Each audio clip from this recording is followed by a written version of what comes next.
টাকা পয়সা ধন দৌলত অর্থ সম্পদ সব পড়ে থাকবে। একদিন আদম আলাইহিস সালাম নূহ আলাইহিস সালামের মতো তোমরা এই জমিনের নিচে একদিন চলে যাবে।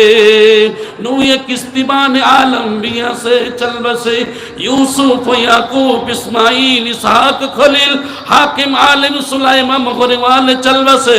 সমস্ত নবীদের নাম ধরে ধরে বলছেন এরা সবাই চলে গেছে, একদিন তুমিও ওই রূপ ওই পথের প্রতীক তুমিও হবে। অতএব তুমি কি করবে?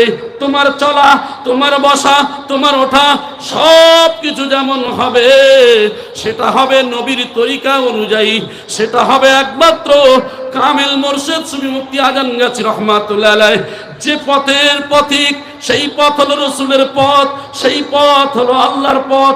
আমরা সেই মুর্শিদের দিকে ফলো করব, একমাত্র এই মুর্শিদের পথ অনুসরণ আপনাদেরকে শোনাবো।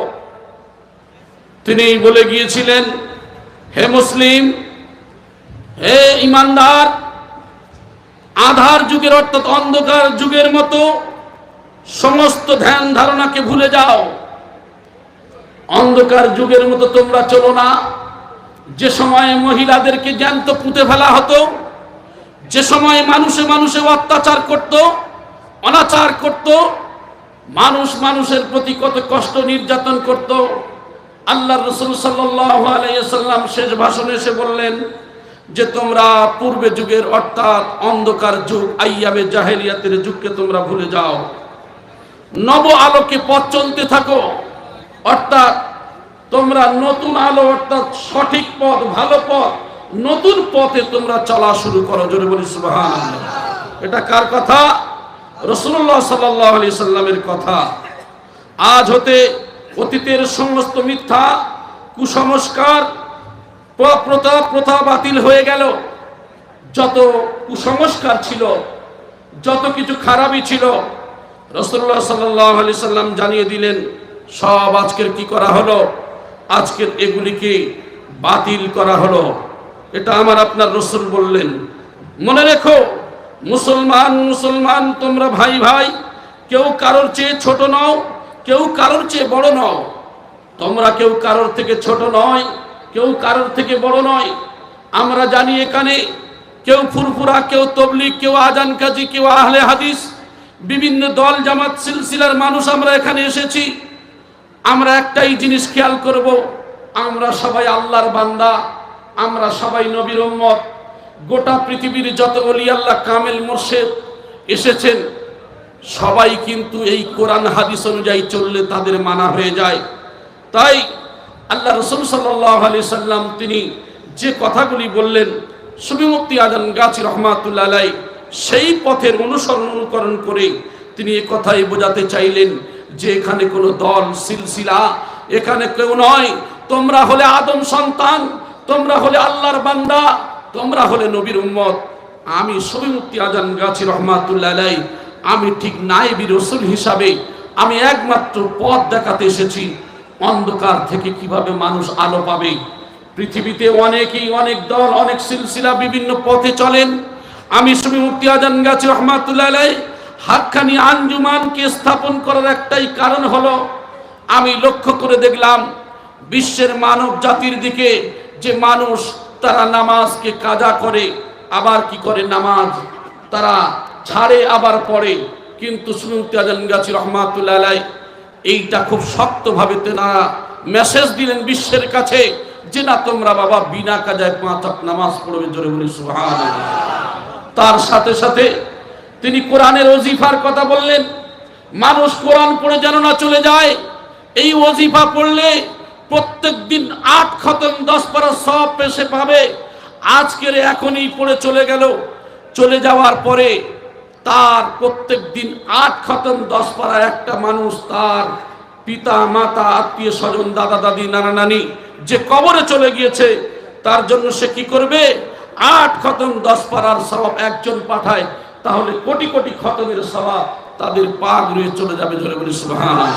তাহলে ওজিফা পড়বো কেন? ওজিফা পড়ার একটাই কারণ হলো যে আমরা যাতে এই যে মরে যাওয়ার পরে 3টা আমল মানুষের কবরে যায়, তার মধ্যে হলো এটা সদকায়ে জারিয়া। এই সদকায়ে জারিয়া, এই কোরআনের ওজিফা যদি একবার পড়ে চলে যায়, কোটি কোটি খতমের সওয়াব আমার আপনার কবরে যাবে। এই জন্য করে আমরা পড়ব, বলি ইনশাআল্লাহ। আর তিনি যে কথা বললেন যে তোমরা কেউ ছোট নও, কেউ বড় নও, এখানে আল্লাহ রাসূল সাল্লাল্লাহু আলাইহি সাল্লাম যে মেসেজটা দিলেন, ঠিক তদ্রূপ সেই নায়েবী রাসূল হিসাবে একই কথা। এখানে কেউ ছোট নয়, কেউ বড় নয়, কেউ আমির নয়, কেউ ফকির নয়। আজকের আপনারা দেখতে পাচ্ছেন, আমরা যদি লক্ষ্য করে দেখি, আপনারা দেখেছেন সুফি সবল সিংহপুরী রহমাতুল্লাহি আলাইহি, আজকের আজান গেছে রহমাতুল্লাহি আলাইহিকে আমরা দেখি নাই, মুয়াজ্জিন কেবলা রহমাতুল্লাহি আলাইহিকে দেখি নাই, অনেকেই তিতি হুজুর কেবলাকে দেখেছেন বা আমাদের সবল সিংহপুরী রহমাতুল্লাহি আলাইহিকে দেখেছেন। আপনারা দেখেছেন খুবই অসুস্থ অবস্থায়, মাজুর অবস্থায়, চলতে পারতেন না, তারপরেও কি 2-3 জন মিলে তুলতেন, বসাতেন। যে জায়গায় বসানো হতো, যেখানে এই সমস্ত সাধারণ মানুষরা বসে থাকতো, এমন একটা চাটাইয়ের উপরে বসে সময় কাটিয়েছে। একবার জোরে বলি সুবহানাল্লাহ। কারণ তিনি চাই নাই আমিত্ব ভাব, তিনি চাই নাই একটা গদি, তিনি চাই নাই, তিনি একমাত্র আরামায়েশ, উঠতে পারে নাই, নড়তে পারে নাই, তারপরেও তিনি এমন কষ্টের সঙ্গে সময় কাটিয়েছেন। আসলে আমরা বুঝতে পারি রাসূলুল্লাহ সাল্লাল্লাহু আলাইহি সাল্লামের দিকে লক্ষ্য করে, আল্লাহর নবী সাল্লাল্লাহু আলাইহি সাল্লাম যে বিছানায় শুয়েছেন, শরীর পিঠ মুবারকে কালো কালো দাগ পড়ে গিয়েছিল, লাল হয়ে গিয়েছিল। খলিফায়ে মুসলিমিন উমর বলেছিলেন, ইয়া রাসূলুল্লাহ, আপনি যদি অনুমতি দেন একটা গদি বানিয়ে দেব। বলে, আমি উমর, আমি গদি চাই নাই। বিশ্বের মানব জাতি, তারা যারা গরিব অনাথ অসহায়, তারা না যেন না মনে করে যে আল্লাহর নবী দিন প্রচার করেছেন ঠিকই, কিন্তু আরামের সঙ্গে থেকে দিন প্রচার করেছেন। তাই সর্বপ্রথম আমার আল্লাহ পাক রব্বুল আলামিন আমার আপনার নবীকে এতিম মিসকিন বানিয়ে তিনি কি করেছেন, গরিবী হালতে দুনিয়ায় তিনি জীবন কাটিয়ে দিনের দাওয়াত দিয়ে চলে গেছেন। জোরে বলি সুবহানাল্লাহ। ঠিক সময় মুফতি আজম গাজী রহমাতুল্লাহ আলাইহি, তানার সেই খলিফাগান পরস্পর একই পদ্ধতিতে তারা সেই একইভাবে চলে গেছেন। আপনারা জানেন যে সামান্য যে হুজুর কিবলার যে ড্রেস ছিল, যে পোশাক ছিল, আমাদের পোশাকগুলি কত ভালো, কিন্তু তিনি ফকিরি ড্রেস, সাদা সিধা ড্রেস, এই জীবন তিনি অতিবাহিত করে চলে গেছেন। আসলে ওলি আল্লাহ সুফি যারা হয়, এই সুফিদের ব্যাপারে অনেক কথা রয়েছে, আমি আজকে সেদিকে যাচ্ছি না। এই জন্য করে সুফি এনারা সাফ করনেওয়ালা, কি সাফ করবেন, দুনিয়ার ডাক্তার, দুনিয়ার এটা ওটা পরিষ্কার করবেন। সুফি, এই সুফিরা আমাদের অন্তরের যে রোগ হয়েছে, রাসূলুল্লাহ সাল্লাল্লাহু আলাইহি ওয়াসাল্লাম থেকে সাহাবায়ে কেরাম পর্যন্ত, তাবেঈন, আইম্মায়ে মুজতাহিদিনরা সেই ডাক্তার যারা রুহের চিকিৎসা করে চলে গেছেন। আর গাজী রহমাতুল্লাহ আলাইহি সেই রুহের চিকিৎসা করছেন, যে বাবা একমাত্র কি করবে, তোমরা তোমাদের মধ্যে গ্লানি রয়েছে, যে নোংরা রয়েছে, এটাকে বার করে ফেলতে হবে। সেই রুহের চিকিৎসা করছেন, তিনি হলেন সুফি, একমাত্র সাফ করনেওয়ালা। জোরে বলি সুবহানাল্লাহ। তাই তিনি বললেন, কেউ ছোট নয়, কেউ বড় নয়, আল্লাহর চোখে সবাই সমান।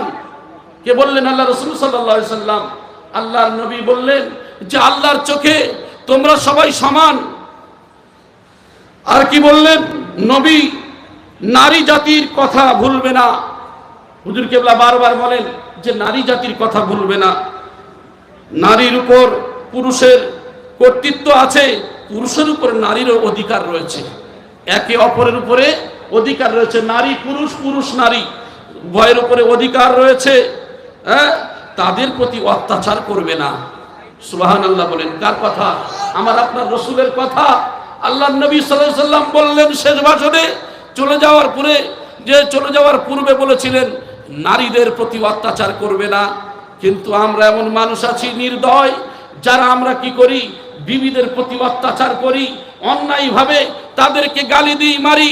আল্লাহ রাসূল সাল্লাল্লাহু আলাইহি সাল্লামকে যদি আমরা ভালোবাসি, কামেল মুর্শিদকে যদি ভালোবাসি, সেই একই কথা তারা বলে যাচ্ছেন যে না, তোমরা মহিলাদের প্রতি নির্দয় হবে না, মহিলাদেরকে তোমাদের যেমন অধিকার রয়েছে তাদের প্রতি তাদের অধিকার আছে তোমাদের প্রতি, অতএব তোমরা তাদেরকে অত্যাচার করবে না। মনে রেখো, আল্লাহকে সাক্ষী রেখে তোমরা তোমাদের স্ত্রীদের গ্রহণ করেছো। তোমরা তো আল্লাহকে সাক্ষী রেখে তোমাদের বিবিদেরকে নিয়ে এসেছো। তোমরা যে কবুল বলেছো, তোমরা যে বিবাহ করেছো, তোমরা তো আল্লাহকে সাক্ষী রেখে তোমরা করেছো। আর কি তোমাদের স্ত্রীদেরকে গ্রহণ করেছো। সাবধান, ধর্ম সম্বন্ধে বাড়াবাড়ি করো না, ধর্মের উপরে বাড়াবাড়ি করো না। আজকের সুমুক্তি আজান গাছি রহমাতুল্লাহ আলাইহি প্রত্যেকটা জিনিস তিনি যে আমাদের সম্মুখে দিয়ে গেলেন, আমরা লক্ষ্য করে দেখি কোরআন হাদিসের মধ্যে পাওয়া যায় কিনা। তিনি প্রত্যেকটা কাজ কোরআন হাদিসের মধ্যে আমাদেরকে জানিয়ে দিয়ে গেলেন। আর এই বাড়াবাড়ির ফলে কি হয়, অতীতে বহু জাতি ধ্বংসপ্রাপ্ত হয়েছে। বাড়াবাড়ি করে অন্যান্য ধর্মের মানুষেরা, রসুলের যুগে বহু জাতি তারা ধ্বংস হয়েছে, ঠিক তদ্রূপ সেটাও থেকে সাবধান করে দেওয়া হলো। এই দিন ঠিক তেমনই পবিত্র, তোমাদের জীবন ধন সম্পদ। হে মুসলমান হুঁশিয়ার, নেতার আদেশ কখনো কর্তৃ আসা কাফরি দাসকেও তোমাদের আমির করে দেয়া হয়। বলছে আল্লাহ নবী সাল্লাল্লাহু আলাইহি ওয়াসাল্লাম বলছে, যদি তোমাদের যে আমির হবে সে যদি একজন কাফরি গোলামও হয়, আর সে যদি আল্লাহ রসুলের হুকুম মতো চলে, সে যদি তোমাদের সর্দার হয়, তাহলে তোমরা তাদেরকে মেনে নিয়ে জোরে বলেন সুবহানাল্লাহ। আজকের লক্ষ্য করে দেখেন সুফি মুফতি আজান গাছি রহমাতুল্লাহের দিকে, তিনি তো এই জমিদারের সন্তান। তিনি চলে যাওয়ার পরে এই বংশের কোন ব্যক্তি ওই গদিতে বসতে পারতেন? আমরা দেখেছি বিভিন্ন ভাবে বিভিন্ন পদ্ধতিতে। আজকের দেখেন সেই গদিতে আজান গাছি রহমাতুল্লাহের গদিতে তার বংশের কেউ নয়, সুফি মুয়াজ্জিন কেবলা রহমাতুল্লাহ আলাইহি চাকদা গ্রামের বাড়ি, তিনি সেই গদিতে বসলেন, জোরে বলেন সুবহানাল্লাহ। আবার কি করলেন? সেই নৈকট্য হাসিল করলেন। তিনি কে? তিনি হলেন বাংলাদেশের টাঙ্গাইল জেলায় বাড়ি, সেই জায়গার এমন একজন ব্যক্তি যিনি আল্লাহ যাকে কবুল করলেন, তারপর তিনি গদ্দিনশীল হলেন, জোরে বলেন সুবহানাল্লাহ। তারপরে কোথায়?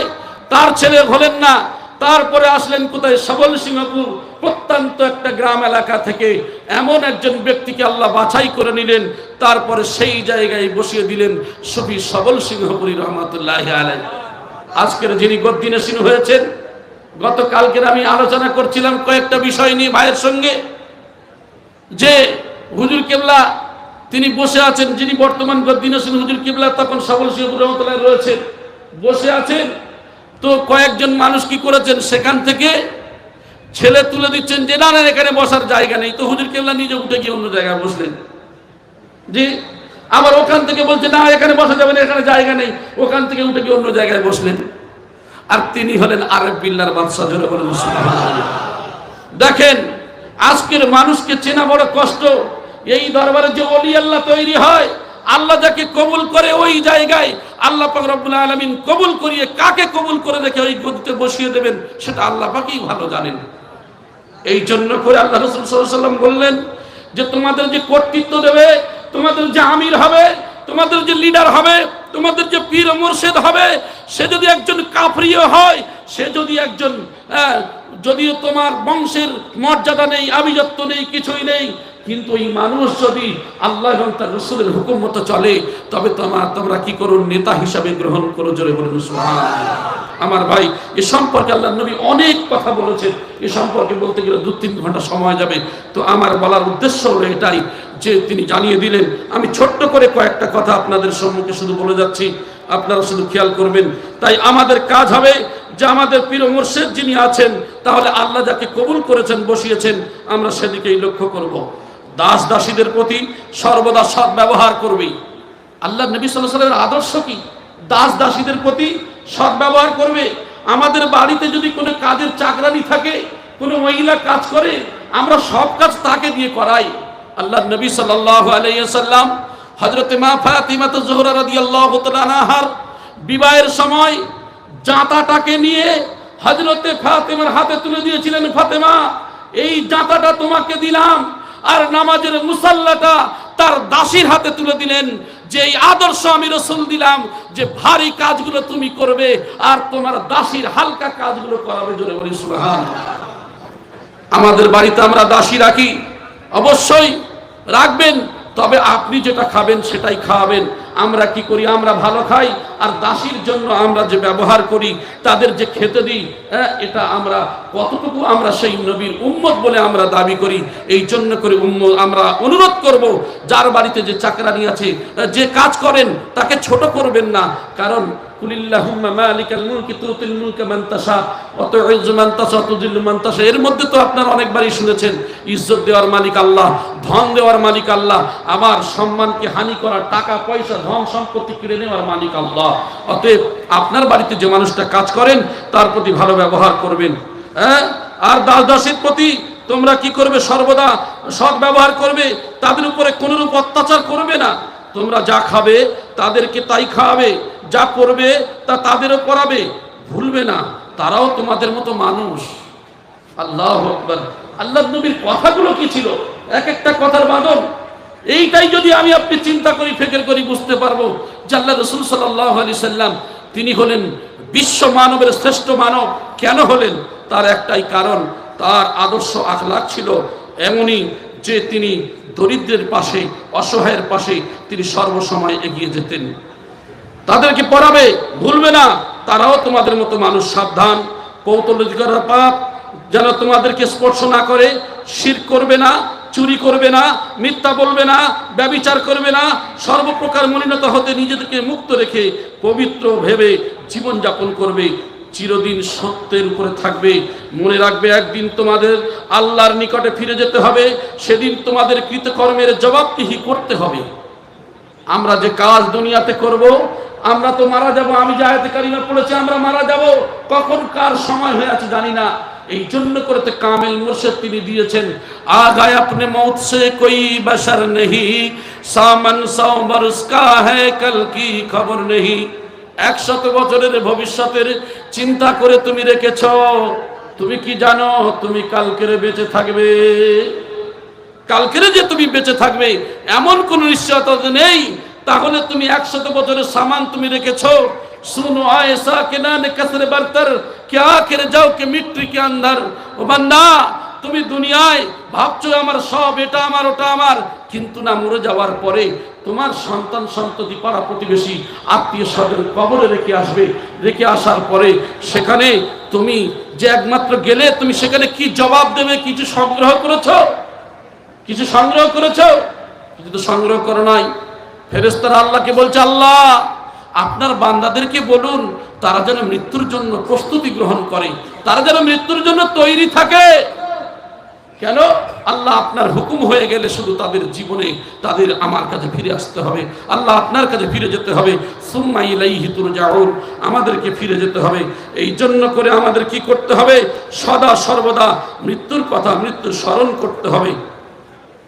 একদিন তোমাদেরকে আল্লাহর নিকট ফিরে যেতে হবে, সেদিন তোমাদের কৃতকর্ম সম্পর্কে জবাবদিহি করতে হবে। বংশের গৌরব করবে না। যে ব্যক্তি নিজ বংশকে হেয় মনে করে, অপর কোনো বংশের নামে পরিচয় দেয়, আল্লাহর অভিশাপ তার উপর নেমে আসে। আমরা অনেকেই বংশের গৌরব দেখাই, আমি অমুক বংশের মানুষ, আমি তমুক বংশের মানুষ। না, এই সমস্ত গৌরব দেখি লাভ নাই, কারণ আল্লাহর কাছে ওই ব্যক্তি উত্তম। ইন্না আকরামাকুম ইনদাল্লাহি আতকাকুম, আল্লাহর কাছে অধিক সম্মানী সেই যার মধ্যে তাকওয়া রয়েছে, যার মধ্যে আল্লাহর ভয় রয়েছে। জেনে রাখবেন, আপনি গরিব, অনাথ, অসহায়, কুলি মজুর, কিন্তু আল্লাহর চোখে আপনি আল্লাহকে ভয় করেন, আল্লাহর কাছে অধিক সম্মানী সেই ব্যক্তি। আমি যা রেখে গেছি তা যদি তোমরা দৃঢ়ভাবে স্মরণ করে রাখো, তবে কিছুতেই তোমাদের পতন হবে না।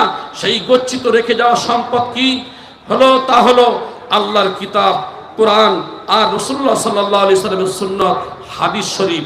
তাহলে আমি আপনাদেরকে এই কথাই বলি, নিশ্চয়ই জেনে রাখবে তোমরা আমার পরে আর কোনো নবী আসবে না, আমি শেষ নবী। যারা উপস্থিত আছো তারা অনুপস্থিত সকল মানুষের নিকট এই বার্তা পৌঁছে পর্যন্ত এই সকল বাণী পৌঁছে দেবে। কারণ আল্লাহ রাসূল সাল্লাল্লাহু আলাইহি সাল্লাম কেন বললেন যে তোমাদের মধ্যে দুটো জিনিস রেখে গেলাম, একটা হলো আল কোরআন, অপরটা হলো সুন্নাত রাসূল। আজকের আমার কামেল মুর্শিদ মুফতি আজম গাজী রহমাতুল্লাহি আলাইহি তিনি সেই কথাই বলছেন যে বাবা তোমরা এই কোরআনের হুকুম মতো চলবে আর নবীর তরিকা অনুযায়ী চলবে। এই দুইটা জিনিস যদি মানতে পারো তাহলে আমাদের 5 মুর্শিদের যে ফয়েজ, এই পুরাপুরি তোমার এটাই মানা হবে। কারণ আল্লাহর হুকুম মানা, রাসূলের হুকুম মানা, এটাই তো 5 কামেল মুর্শিদের মনের ইচ্ছা, এটাই তাদের আকাঙ্ক্ষা, এটাই তাদের উদ্দেশ্য। একবার জোরে বলি সুবহানাল্লাহ।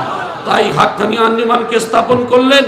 হাক্কানি আঞ্জুমানকে স্থাপন করার কারণে হলো বিশ্বের মানবের দিকে তাকিয়ে লক্ষ্য করে দেখলাম মানব জাতি তারা কি করে দল সিলসিলা নিয়ে নিজেরা নিজেদের মধ্যে আভিজাত্য বিভিন্ন কথা বলে, কিন্তু হাক্কানি আঞ্জুমানের কাজ হলো এখানে কোনো দল জামাত নয়, এখানে একমাত্র আল্লাহর বান্দা হিসাবে, নবীর উম্মত হিসাবে আমি সুফি মুফতি আজম গাছী রহমাতুল্লাহ আলাইহি আমার যে দায়িত্ব রয়েছে ওয়ারাসাতুল আম্বিয়া হিসাবে কুপথগামী মানুষদের সুপথ দেখাতে হবে, যারা ভুল পথে আছে তাদের সঠিক পথ দেখাতে হবে। সেই সঠিক পথ কি বাবা জেনে রেখে দিও, শেষ কথাই হলো চূড়ান্ত কথা, সেটাই হলো তোমার জীবনের মৃত্যুর সময়। এই মৃত্যুটা অবশ্যই অপরিহার্য, কারণ তোমরা জেনে রেখে দিও হযরত আদম নবী নিচে জমিকে চল বসে। তোমাদের আদি পিতা 1000 বছর বেঁচে ছিল, কিন্তু তোমাদের আদি পিতা হযরত আদম আলাইহিস সালাম আর দুনিয়াতে নাই, এই জমিনের নিচেই চলে গেছে। হে আল্লাহর বান্দা, তুমিও সেই কথাই স্মরণ করো, একদিন ওই রূপ তুমি এই জমিনের নিচে চলে যাবে। নূহে কিস্তি বানে আলম মে ইহাঁ সে চল বসে। যে নূহ আলাইহিস সালাম দিনের দাওয়াত দিয়েছেন, 9.5 বছর ধরে দাওয়াত দিয়েছেন। নবী নূহ আলাইহিস সালাতু ওয়াস সালাম দাওয়াত দেওয়ার পরেও তিনি কি করলেন, মহাপ্লাবনের সময় তার সঙ্গী সাথীদেরকে নিয়ে নৌকায় করে কিস্তি করে আল্লাহ পাক রব্বুল আলামিনের হুকুমে বেঁচেছিলেন। আজকের নবী নূহ আর নাই, 950 বছর পরে আবার এই জমিনের নিচে চলে গেছে। আল্লাহর বান্দা, তোমরাও স্মরণ করো, টাকা পয়সা ধন দৌলত অর্থ সম্পদ সব পড়ে থাকবে, একদিন আদম আলাইহিস সালাম নূহ আলাইহিস সালামের মতো তোমরা এই জমিনের নিচে একদিন চলে যাবে। নূহে কিস্তি বানে আলম বিয়া সে চল বসে। ইউসুফ ইয়াকুব ইসমাইল ইসহাক খলিল হাকিম আলিম সুলাইমান মগরিওয়ালে চল বসে। সমস্ত নবীদের নাম ধরে ধরে বলছেন, এরা সবাই চলে গেছে, একদিন তুমিও ওই রূপ ওই পথের পথিক তুমিও হবে। অতএব তুমি কি করবে, তোমার চলা, তোমার বসা, তোমার ওঠা সব কিছু যেমন হবে সেটা হবে নবীর তরিকা অনুযায়ী, সেটা হবে একমাত্র কামেল মুর্শিদ সুফি মুফতি আজম গাছী রহমাতুল্লাহ আলাইহি যে পথের পথিক, সেই পথ হলো রসুলের পথ, সেই পথ হলো আল্লাহর পথ। আমরা সেই মুর্শিদের দিকে ফলো করব, একমাত্র এই মুর্শিদের পথ অনুকরণ করে আমরাও চলব। সুলাইমা কোহে কান আশকে কামিল তিলাকো মে আছে চল বসে। আনোয়ারিও সাদিও জামিও নিজামিও সরি সব এক একটা নাম ধরে বলছেন। আমি ছোট্ট করে বলি, দ্বীনের দাওয়াত সমস্ত নবীরা এসেছেন, এই দ্বীনের দাওয়াত তারা দিতে এসেছেন, কিন্তু দেওয়ার পরেই তারা একের পরে এক তারা দ্বীনের দাওয়াত দিয়েছেন, আবার তারা চলে গেছেন। হে আল্লাহর বান্দা, ঠিক ওই রূপ তোমরাও চলে যাবে। আর যারা ধনী সম্প্রদায়ের মানুষ আছে, সময় পায় না নামাজ পড়া, ধনী সম্প্রদায়ের মানুষ যারা আছে, আল্লাহর ইবাদত করার সময় নাই, অনেকেই অনেক ব্যস্ততা দেখায়। একবার লক্ষ্য করে দেখো, হযরতে বাদশাহ সিকান্দার, যাকে অনেকেই আলেকজান্ডার নামে চেনেন, এই আলেকজান্ডার মরে যাওয়ার পূর্বে তার মন্ত্রীদেরকে বলেছিল, ও আমার মন্ত্রীরা শোনো শোনো, আমি আলেকজান্ডার তোমাদেরকে ওসিয়ত করে গেলাম, আমি মরণের পরে কাপড়ের মধ্যে থেকে আমার হাত খানা বার করে দেবে আর আমার হাতে মাটি ভর্তি করে দেবে। একমাত্র বিশ্বের মানবের দিকে লক্ষ্য করে জানিয়ে দিও, আমি বাদশাহ সিকান্দার বড় ধনী ছিলাম, আমি টাকার উপরে শুয়েছিলাম, আমার অর্থ কম ছিল না, আমি সব থেকে বড় ধনী ছিলাম, কয়েকজন ধনীর মধ্যে বাদশার মধ্যে বাদশা ছিলাম, কিন্তু আমি আজকের চলে গেলাম খালি হাতে, একমাত্র এই মাটির বিছানায় মাটি নিয়ে বিদায় নিলাম। তাই কামেল মুর্শিদ স্মরণ করিয়ে দিচ্ছেন, লা ইস্তাখিরুনা সাআতাম ওয়া লা ইস্তাকদিমুন। মৃত্যুর সময় যখন এসে যাবে, 1 সেকেন্ড সময় দেওয়া হবে না। আমরা আজান গাছের গ্রামে এসেছি, আমরা বাড়ি পর্যন্ত যেতে পারবো কিনা জানা নাই, কার কোথায় সময় হয়ে আছে। এই জন্য করে নিজের মনের মধ্যে এটাই মনে করতে হবে, আল্লাহ এটাই আমার জীবনের শেষ মজলিস, এটাই আমার জীবনের শেষ শোনা, এটাই আমার জীবনের শেষ বলা। এই নিয়ত দিয়ে, এই একমাত্র আল্লাহর জন্য জীবন কুরবানি করে দিয়ে যে আল্লাহ যতটুকু শুনলাম, হে আল্লাহ কিয়ামত পর্যন্ত আমার যতদিন হায়াত থাকবে আল্লাহকে শোনার সাথে সাথে বলার সাথে সাথে এইগুলি যেন আমল করে সিরাতাল মুস্তাকিমের পথে চলতে পারি। এই নিয়ত নিয়ে যদি আল্লাহর জন্য এই নিয়ত করতে পারি তাহলে ইহ জীবন এবং পরজীবন আমার আপনার জন্য মঙ্গলময় হবে, আমার আপনার জন্য মঙ্গলময় হবে।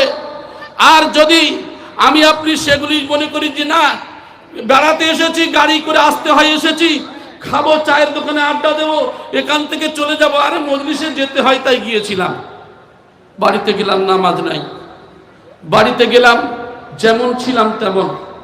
আমার ভাই, কোন নবীর দরবারে আসার পরে যারাই সেই পথকে দিয়েছিলেন তারাই সাহাবা। আজকের আমরা সেই ওলি আল্লাহর দরবারে এসেছি, ওলি আল্লাহদের এই কুরবানি, এই ত্যাগ আমরা জন্মস্থানে দেখতে এসেছি। জমিদারের সন্তান ওই আল্লাহর রাস্তায় জীবন কুরবানি করেছেন। আল্লাহ পাক রব্বুল আলামিন বলেন, আল্লাযীনা আমানু ওয়া হাজারু ওয়া জাহাদু ফি সাবিলিল্লাহি বিআমওয়ালিহিম ওয়া আনফুসিহিম আ'জামু দারাজাতান ইনদাল্লাহি ওয়া উলাইকা হুমুল ফাইজুন। আল্লাযীনা আমানু, যারা ঈমান এনেছে, হাজারু হিজরত করেছে।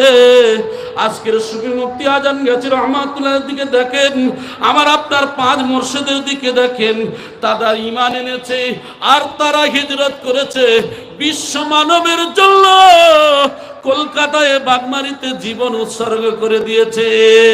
আল্লাযীনা আমানু ওয়া হাজারু ওয়া জাহাদু, নিজেরাই প্রচেষ্টা করেছে, পরিশ্রম করেছে, ফি সাবিলিল্লাহ, আল্লাহর রাস্তায়, বিআমওয়ালিহিম, নিজেদের মাল ধন সম্পদ আল্লাহ রাস্তায় বিলীন করে দিয়েছে, আনফুসিহিম, নিজেদেরকেও কুরবানি করে দিয়েছে আল্লাহর রাস্তায়। আনফুসিহিম, আল্লাহ বলছেন আ'জামু দারাজাতান ইনদাল্লাহ, আমি আল্লাহ আমার কাছে এরাই হলো সর্বোত্তম, আমি আল্লাহ এরা হলো আমার কাছে শ্রেষ্ঠ। ওয়া উলাইকা হুমুল ফাইজুন, আর এরাই হলো সফল কামী। জোরে বলি সুবহানাল্লাহ। আমার ভাইজানেরা, সুফি মুফতি আজান গাজী রহমাতুল্লাহ আলাইহি তার খলিফাগণ পাঁচ মুর্শিদের যে ত্যাগ, আমার ভাইজানেরা, কেউ 10 বছর 20 বছর 30 35 37 বছর করে আল্লাহর জন্য একবার হিজরত করে বাড়িতে বার হয়েছেন, আর বাড়িতে ফেরার সুযোগ হয় নাই। আজকের আমাদের খোঁজ নসিব সেই মুর্শিদকে আমরা পেয়েছি। আজকের আমাদের একটা দিন তাদের জন্য যদি বরাদ্দ করতে পারি, আমাদের নফস চাইবে বিভিন্ন খাদ্য, আমাদের নফস চাইবে বিভিন্ন চলাফেরা, আমাদের নফস চাইবে দুনিয়ার বিভিন্ন গুনার কাজে লিপ্ত হতে। আমার ভাইজানেরা, আফজালু জিহাদু জিহাদুন নফস, সব থেকে বড় জিহাদ হলো নিজের নফসের সঙ্গে জিহাদ করতে হবে। আজকে আজান গাছিতে এসেছি, তওবা করেছি, আগামী কাল থেকে নামাজ ছাড়বো না। কিন্তু শয়তান ওয়াসওয়াসা দেবে, না না তুই নামাজ পড়িস না, ফজরের সময় হবে তুই ঘুমিয়ে থাক, না না আমার জিহাদ হবে, নফসের সঙ্গে যুদ্ধ করতে হবে। সেই যুদ্ধটা হলো আজকের থেকে আমার ফজরের নামাজ কাজা যেন না হয়, আসরের থেকে নামাজ কাজা যেন না হয়, মাগরিব থেকে কাজা না হয়। এই নিয়ত নিয়ে যখন আমি আপনি চলতে পারবো, যেমন দেখবেন আগুন যখন দাও দাও করে জ্বলে, আগুনে যত আপনি বাড়ি মারবেন তত আগুন কি হয়, আরো উত্তেজিত হয়ে যায়। আমার সোনার ভাইয়েরা, একজন কমজোরি মুমিন সে যদি প্রকৃত ঈমান এনে ফেলে আর আল্লাহর উপরে যদি তাওয়াক্কুল করে, আল্লাহ পাক রব্বুল আলামিন ওই মানুষের নফসের মধ্যে এমন স্পৃহা, এমন ক্ষমতা এমন দিয়ে দেন। আমার ভাইজানেরা, ওই মানুষটা যে কমজোরি ঈমানদার ছিল, ওই ঈমানদার যেমন আগুনের যেমন স্ফুলিঙ্গটা চতুর্দিকে ছড়িয়ে পড়ে, ফোয়ারাটা চতুর্দিকে ছড়িয়ে পড়ে, কমজোরি মুমিন যখন আল্লাহর হয়ে যায়, ওই ব্যক্তি তখন মুমিন হওয়ার কারণে আল্লাহ পাক রব্বুল আলামিন তার স্পৃহা মনের মধ্যে আরো বাড়িয়ে দেয়। আমার ভাই, এই জন্য করে আমরা কি করব? আজকের এইখান থেকে আমাদের শিক্ষা নিতে হবে যে না, জীবনে চলতে ফিরতে উঠতে বসতে যাই করি না কেন, যত ইনকাম করি, যত খাই, যত কিছু করি না কেন, কিন্তু আমি আপনি তো মরেই যাব। কি করব? মরে যাব। তাহলে মরে যখন যেতেই হবে এটা আমরা জানি। এটা হিন্দু, মুসলিম, জৈন, খ্রিস্টান, আস্তিক, নাস্তিক, গোটা পৃথিবীর মানুষ সবাই জানে যে মৃত্যু আমার আপনার হবেই হবে। মৃত্যুর হাত থেকে রেহাই পাওয়া যায় না। তো মৃত্যু যখন হবে, মরে যখন যাব, তাহলে মানুষের প্রতি কেন এত রাগ? মানুষের প্রতি কেন হিংসা? কেন মানুষের প্রতি আমাদের এত আক্রোশ? কেন মানুষের প্রতি আমরা জায়গার হক মারি? কেন স্বামী স্ত্রীর মধ্যে ঝগড়া? কেন একে অপরের মধ্যে বিবাদ? ভাই ভাইয়ের সঙ্গে কথা নাই, জায়গার ঠেলাঠেলি, অবৈধ পথে ইনকাম, সুদ ঘুষ, দুনিয়ার যত নোংরামি খারাপ কাজ রয়েছে, মানুষ যদি প্রকৃতগতভাবে একবার মনে করে সঠিকভাবে যে আমি মরে যাব, এই মৃত্যুর কথা যদি সঠিকভাবে সে মনে করে, আলহামদুলিল্লাহ, ওই মানুষের মধ্যে দেখবেন যত খারাপই ছিল সেই মানুষটার আস্তে আস্তে করে পরিবর্তন আসছে। সেই পরিবর্তন করেছেন সুফি মুফতি আজম গাজী রহমাতুল্লাহ আলাইহি, সেই পরিবর্তন করেছেন সুফি মুয়াজ্জিন কেবলা রহমাতুল্লাহ আলাইহি, সেই পরিবর্তন করেছেন সুফি আবশী রহমাতুল্লাহ আলাইহি, সেই পরিবর্তন করেছেন সুফি সবল সিংহপুরী রহমাতুল্লাহ আলাইহি, সেই পরিবর্তন করেছেন সুফি মওজুদা মাস্টার সাহেব গদ্দিন নশীন হুজুর কেবলা দামাত বারাকাতুহু মাদ্দাজুল আলিয়া জোরে বলেন সুবহানাল্লাহ। আমার ভাই, আমরা বুঝতে পারি নাই, বোঝাতে পারি নাই। আজকের দেখেন হুজুর কিবলাগণ কথা বলে, মানুষ সমস্যা নিয়ে যায় আর সমাধান দেন, কত মুচকি মুচকি হাসে। লক্ষ লক্ষ মানুষ তার দরবারে যায়, আর মানুষগুলি যখন দেখবেন কত মানুষ দাঁড়িয়ে থাকে, তারা একটু হুজুর কিবলার সঙ্গে কথা বলার জন্য আমাদের সঙ্গে দু চারজন কথা বললে রেগে আগুন হয়ে যায়, আর মুচকি মুচকি হেসে হেসে তিনি সমাধান দিচ্ছেন। এই যে দেখেন, তারা আল্লাহর জন্য জীবনকে বরাদ্দ করে দিয়েছেন, আল্লাহর রাস্তায় ছেড়েই দিয়েছেন, নিজেকে কুরবানি করে দিয়েছেন। অতএব অনেক সময় অনেক ভাইরা বলেন যে অনেক সময় ফোন করলে দেখা যায় হুজুর কেবলার কাছে ফোন পাই না, বিভিন্ন সমস্যায় পড়ি। হুজুর কেবলা এও বলেন যে না বাবা, মানুষ সমস্যার মধ্যে পড়ে ফোন করে গো। অনেককে বলে, অনেক ভাই আমার বলেন, ওখানে অনেকেই দায়িত্বে যারা আছেন কিছু কিছু, না বাবা অনেকেই সমস্যায় পড়ে তো মানুষ ফোন করে, বাবা তাদের জন্য দেবে, আমার কষ্ট হয় হোক, আমার গুনাহগার মুরিদদের যেন না কষ্ট হয়। আল্লাহু আকবার। কি জীবন তাদের! আমরাও মানুষ, তারাও তো মানুষ। আসলে তারা কবুলিয়াত হয়ে গেছে আল্লাহর কাছে, তারা সেই দরজা হাসিল করে ফেলেছে, আমরা তো পারি নাই। আমাদের মতো নির্দয় মানুষ, নিষ্ঠুর মানুষ, আমরা দেখবেন কত কথা আমরা শোনার পরেও নিজেদের জীবনকে পরিবর্তন করতে পারি নাই। না, আমরা যে এসেছি কামেল মুর্শিদের দরবারে, এই সুফি আজম গাজী রহমতুল্লাহের জন্মস্থানে, এখানে আমরা প্রত্যেকেই পরিবর্তন হওয়ার চেষ্টা করব। আল্লাহ যেন সেই তৌফিক দান করেন।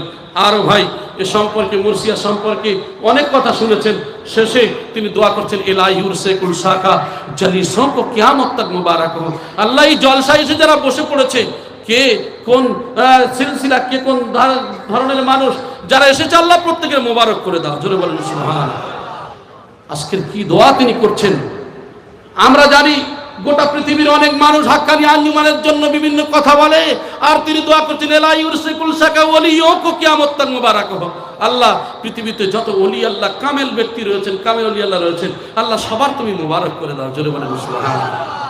আসলে আল্লাহ রাসূল সাল্লাল্লাহু আলাইহি সাল্লামের কাছে এসে বলেছিলেন, ইয়া রাসূলুল্লাহ, আপনি যদি অনুমতি দেন এই পাহাড়কে নিয়ে এদেরকে চূর্ণ বিচূর্ণ করে দেব, যেমন আটা পিষে দেয়, আটা পেশার মতো এদেরকে পেশাই করে ফেলবো।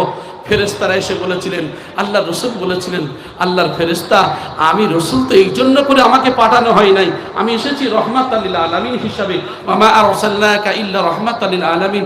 আমি বিশ্বের জন্য করুণাময়, বিশ্বের জন্য দয়াময়, বিশ্বের জন্য রহমত স্বরূপ। আমি মুহাম্মদ সাল্লাল্লাহু আলাইহি সাল্লাম সবার তো করুণা করার জন্য এসেছি, অন্ধকার থেকে আলো দিতে এসেছি, আমি কারোর অত্যাচার করার জন্য আসি নাই। সেই একই পথের অনুসারী সুফি মুফতি আজম গাজী রহমাতুল্লাহ আলাইহি, তার খলিফাগণ একই কথা বলছেন যে একমাত্র এই দরবারে সবাই আসবে, কে হিন্দু, কে মুসলিম, কে জৈন, কে খ্রিস্টান, সবার জন্য উদার করা, মন উজাড় করা, হাতকে বাড়িয়ে দিয়ে বিশ্ব মানবকে ডাক দিচ্ছেন, বিনা পয়সায় দিন ও দুনিয়ার শান্তি মঙ্গল। বিনা পয়সায় কি হয়? শান্তি মঙ্গল টাকায় পাওয়া যায় না, শান্তি মঙ্গল পাওয়া যায় একমাত্র বিনা পয়সায়, রুহানি তরক্কের উপায়। কোরআনে কারীম বলছে আলা বিযিকরিল্লাহি তাতমাইন্নুল কুলুব, একমাত্র আল্লাহর জিকির, কোরআন তেলাওয়াতের মধ্যে রয়েছে শান্তি, আল্লাহর জিকিরের মধ্যে রয়েছে শান্তি। ক্বালা কাসরাতুল যিকরিল মাউত ওয়া তিলাওয়াতিল কোরআন, আল্লাহর জিকির, কোরআন তেলাওয়াতের মধ্যে রয়েছে শান্তি, মৃত্যুর স্মরণের মধ্যে রয়েছে শান্তি। মৃত্যুর মধ্যে শান্তি কেন বললেন একটু ভেবে দেখবেন। যদি কোনো মানুষ মৃত্যুকে একেবারে আলিঙ্গন করে নেয়, মানে আমি মরে যাব, এই ভয়টা যখন থাকবেন দেখবেন ওই মানুষের আর কোনো চিন্তা থাকে না। কি চিন্তা থাকে না? এক নম্বর কথা, দুনিয়ার কোনো আসক্ত হয় না। ওই মানুষ যারা তো আমি সেই মারা যাব, তাহলে ওর কোনো চিন্তা নেয় না। ওর শুধু চিন্তা থাকে যে আমি কবরে কি নিয়ে যাব, আমার জীবনে কি আমল করতে পেরেছি, এটাই তাদের জীবনের চিন্তা। তাই দেখবেন আমাদের মুর্শিদদের মুখের দিকে তাকালে আর মনে হয় আল্লাহর কথা স্মরণ হয়, আল্লাহর মেহবুবদের দেখলে। কারণ তারা তো আল্লাহর রাস্তায় জীবন কুরবানি করেছেন, তাদের না আছে কোনো চিন্তা, না আছে কোনো ভয়। তাদের একমাত্র কি, তারা কি করে আল্লাহর নৈকট্য হাসিল করতে হবে, এটাই তাদের চিন্তা ভাবনা। বিশ্ব মানবকে কিভাবে কল্যাণ করতে হবে, এটাই তাদের চিন্তা ভাবনা। আল্লাহ পাক রব্বুল আলামিন যেন আমাদের প্রত্যেকের সেই পথের অনুসারী হওয়ার তৌফিক দান করেন বলি আমিন। আমরা ফলো করবো। আজকের তো রসুল নাই, নবী নাই, আজকের